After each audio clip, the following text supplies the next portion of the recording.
Welcome to my channel कहानियाँ कुछ सच्ची कुछ अच्छी। युद्ध में रानी झांसी रेजिमेंट के जौहर। रानी झांसी रेजिमेंट ने स्वतंत्रता के युद्ध में बहुत बड़ा योगदान किया है। भले ही कांग्रेस ने इसे नजरअंदाज किया हो, एक घटना के आधार पर ही रानी झांसी रेजिमेंट के जौहर का पता चल जाएगा। घटना इम्फाल के पास की है। पहले के हवाई अड्डे के बहुत समीप आजाद हिंद सैनिक तथा जापानी सैनिक पहुंच चुके थे। विचार यह था कि रात में विद्युत आक्रमण कर इस पर अधिकार किया जाएगा। इस समय आजाद हिंद सैनिकों के पास राशन की कमी थी। मोर्चे पर राशन में अधिक से अधिक 10 से 12 औस तक चावल मिलता था, किंतु निश्चित कुछ भी नहीं था। कभी कभी तो राशन मिलता ही न था और तब सैनिक पास पड़ोस के जंगलों में चले जाते थे और केला तथा जो भी खाने योग्य फल मिलता था खाते थे। हमारे फौजी कमांडर ने इस अवस्था में जापानी सेनापति से अनुरोध किया कि वे फौज के एक वक्त के भोजन के लिए जापानी फौज भंडार से चावल दिला दे।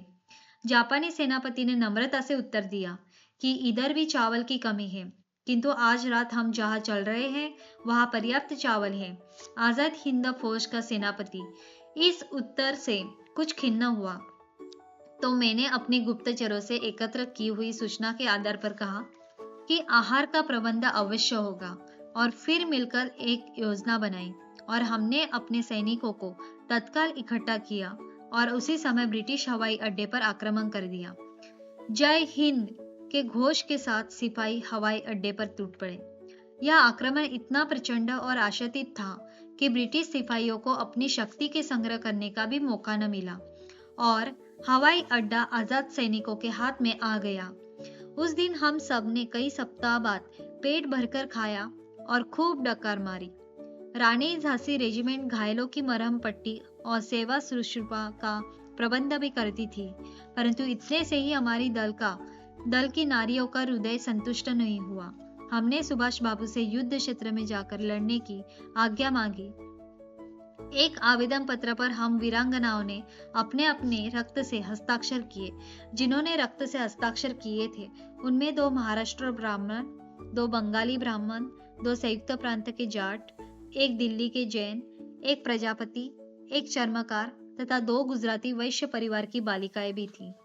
इस प्रकार हमें युद्ध क्षेत्र में जाकर लड़ने को आज्ञा मिली और हमने वास्तव में युद्ध क्षेत्र में अपना जौहर दिखाया भी।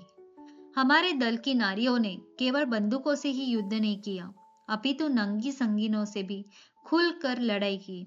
अपने देशद्रोही पति श्रीकांत को संगीन के प्रहार से मारकर ही तो मैं नागिन बनी थी। आप जानते हैं कि वह द्वितीय विश्व युद्ध का समय था, जब जापान ने बर्मा पर कब्जा कर लिया था।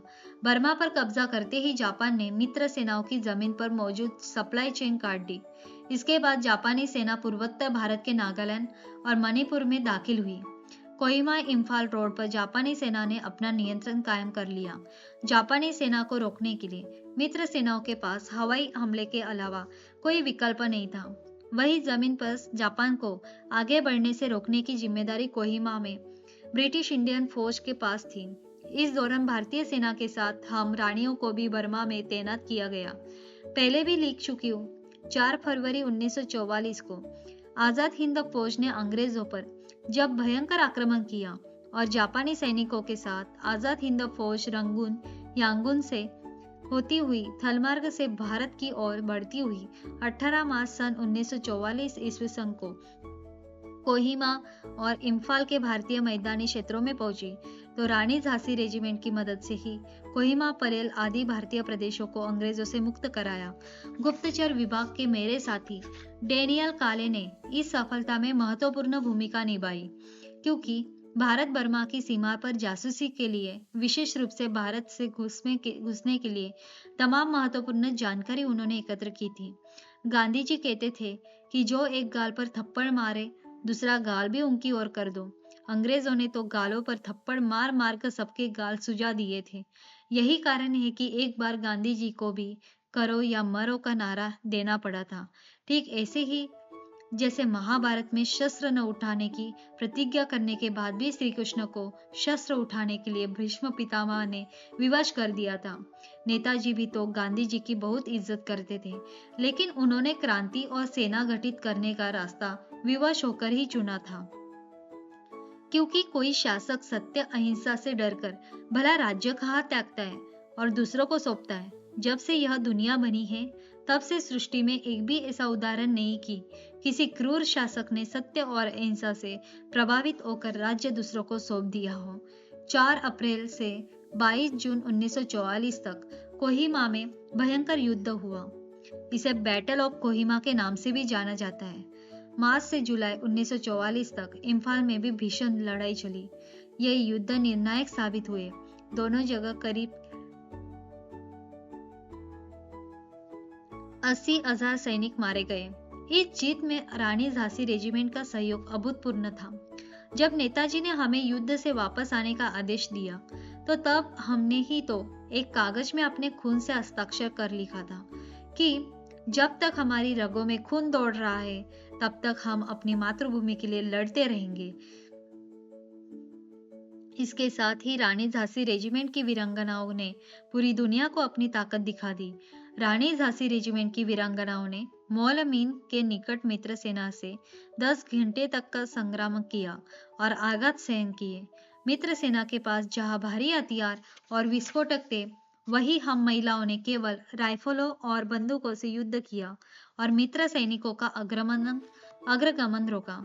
यद्यपि अंत में हमें हटना पड़ा, किंतु इस युद्ध से उभय पक्ष में रानी झांसी रेजिमेंट का यश छा गया और यह सिद्ध हो गया कि रेजिमेंट केवल दिखावटी सेना नहीं थी। अराकान युद्ध में आजाद हिंद फौज ने जो वीरता प्रदर्शित की, उसके कारण कई योद्धा सरदार जंग और वीर हिंद तथा तमगा ए शत्रुनाश के पदक से विभूषित किए गए। मुझे और राजा मणि को सेवक के हिंद के पदक दिए गए। इरावती नदी पर 2 बार आजाद हिंद फौज ने अंग्रेजों को धूल चटाई थी, परंतु दुखद है कि मार्च के तीसरे सप्ताह में जापानियों ने रंगून खाली करने की सूचना दी।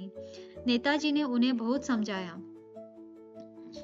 अंग्रेजों से लड़ते रहना चाहिए और आजाद हिंद सेना लड़ती रहेगी, परंतु वे न माने और हम जीत के निकट होते हुए भी दिल्ली हमसे दूर होती चली गई।